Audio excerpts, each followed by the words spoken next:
तो last episode के and में हमने देखा था कि एलेक्स रॉकवेल की टेक्निक सीखकर कुंगपैंग माउंटेन से निकल गया था। अब आगे तो एपिसोड 37 की शुरुआत में हम एलेक्स के दादाजी को देखते हैं जो कई सालों बाद एक बीस्ट का ब्लड लेकर वापस अपने घर अपने पोते से मिलने जा रहे थे। अब मैं यहाँ आपको बता दूं कि जिस ओल्ड मैन को हमने पहले देखा था वो एलेक्स के रियल दादाजी नहीं थे, बल्कि एलेक्स उन्हें अपने बचपन में ग्रैंडफादर कह के बुलाता था और असलियत में ये उसके रियल ग्रैंडफादर है जो कई सालों पहले एलेक्स के लिए एक बीस्ट का ब्लड लेने गए थे ताकि एलेक्स की स्ट्रेंथ को बढ़ाया जा सके। पर एलेक्स के दादाजी ब्लड ढूंढते ढूंढते कहीं खो गए थे, जिसकी वजह से सबने मान लिया था कि वो मर गए हैं। अब सीन चेंज होता है और हम स्टोन विलेज को देखते हैं जहां एलेक्स वापस आ गया था और गांव के बच्चों को कुछ ट्रेजर्स बांट रहा था जो उसे जलपरी ने उसकी मदद के बदले दिए थे। अब जब एलेक्स वो ट्रेजर्स बांट ही रहा था तभी वो कुकून वाला बर्ड आकर गांव के बच्चों से कहता है कि तुम सब क्यों इस ट्रेजर को देख के खुश हो रहे हो, ये तो बस मोह माया है। पर असलियत में उसने खुद ने कई सारे ट्रेजर्स छुपा लिए थे,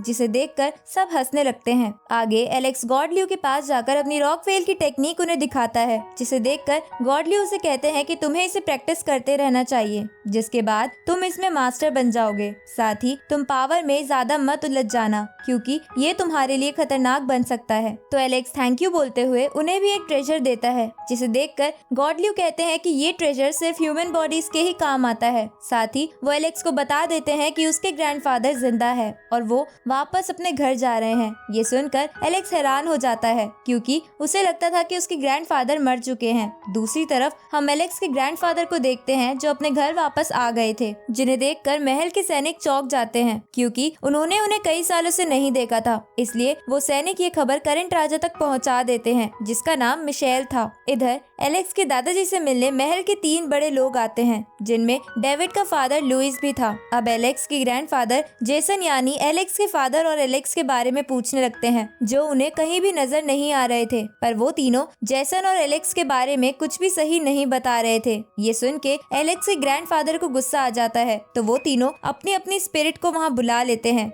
और उन्हें शांति से बात करने को कहते हैं, जिसपे एलेक्स के दादाजी कहते हैं कि तुम तीनों ने अपनी अपनी स्पिरिट्स का फॉर्मेशन कर लिया है और मुझे कह रहे हो कि शांति से बात करो। इसके बाद एलेक्स के दादाजी बड़ी आसानी से उन तीनों स्पिरिट्स को खत्म कर देते हैं, जिसे देखकर वो तीनों वहाँ से भागने की कोशिश करते हैं। पर एलेक्स के दादाजी वहाँ चारों ओर एक शील्ड बना देते हैं ताकि कोई भी वहाँ से भाग ना सके। तभी एलेक्स के दादाजी को एलेक्स के नाना जी का पता चलता है जिन्हें उन लोगों ने बंदी बना लिया था। ये जानकर एलेक्स के दादाजी उन्हें छुड़ाकर अपने पास बुला लेते हैं, जहां नाना जी उन्हें सब कुछ बता देते हैं कि कैसे एलेक्स की सुप्रीम बोन को डेविड के अंदर ट्रांसफर कर दिया और इन लोगों ने जेसन और उसकी पत्नी पर भी हमला करा। ये सुनकर एलेक्स के दादाजी बहुत ज्यादा गुस्सा हो जाते हैं और उन तीनों से कहते हैं कि तुमने मेरे बेटे और पोते को बहुत नुकसान पहुंचाया, पर अब तुम सबकी बारी है। इसके बाद एलेक्स के दादाजी हैंड फॉर्मेशन बना के डेविड के फादर को उठाकर बहुत तेजी से जमीन पर मारते हैं। साथ ही वो उन दोनों के साथ भी ऐसा ही करते हैं क्योंकि उन्होंने बुराई का साथ दिया था, जिस पर उनमें से एक बोलता है कि तुम हमें तो मार दोगे पर राजा तुम्हें नहीं छोड़ेंगे। ये सुनकर एलेक्स के दादाजी एक बड़े से हैंड का फॉर्मेशन करते हैं और उस पूरी जगह को तबाह करने लगते हैं। तभी वहाँ पर मिशेल आ जाता है जो पहले एलेक्स के दादाजी का दोस्त भी था।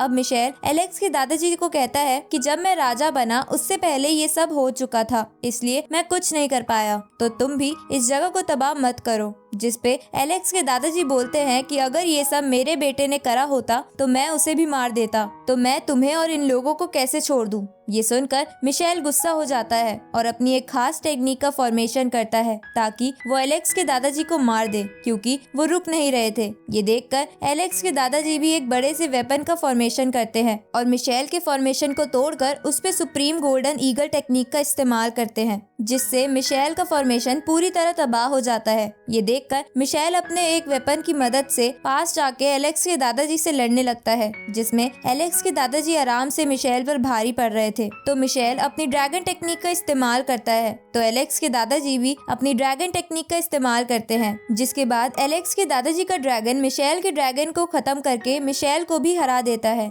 ये देखकर वहाँ खड़े सैनिक चौंक जाते हैं कि एलेक्स के दादाजी बहुत ज्यादा ताकतवर है, जिन्हें वो लोग नहीं संभाल सकते। तभी मिशेल कहता है कि अगर तुम्हें मेरी पोजीशन चाहिए तो मैं तुम्हें ये दे सकता हूँ। जिस पर एलेक्स के दादाजी कहते हैं कि मुझे तुम्हारी गद्दी का कोई शौक नहीं है, साथ ही मैं आज तुम्हें छोड़ रहा हूँ ताकि मैं तुम लोगों को दिखा सकूं कि हाईएस्ट लेवल ऑफ कल्टीवेशन क्या होता है। उसी वक्त आसमान से बिजली चमकने लगती है और आसमान से एक बंदा निकलकर कहता है कि तुम्हारी हिम्मत कैसे हुई मेरी फैमिली को इतना नुकसान पहुंचाने की। जिस पर एलेक्स के दादाजी बोलते हैं कि लगता है आज तुम भी मरोगे। ये सुनकर वो बंदा कहता है कि मैं तो शांति से मैटर को सुलझाने आया हूँ। और इसी के साथ ये एपिसोड यहीं खत्म होता है।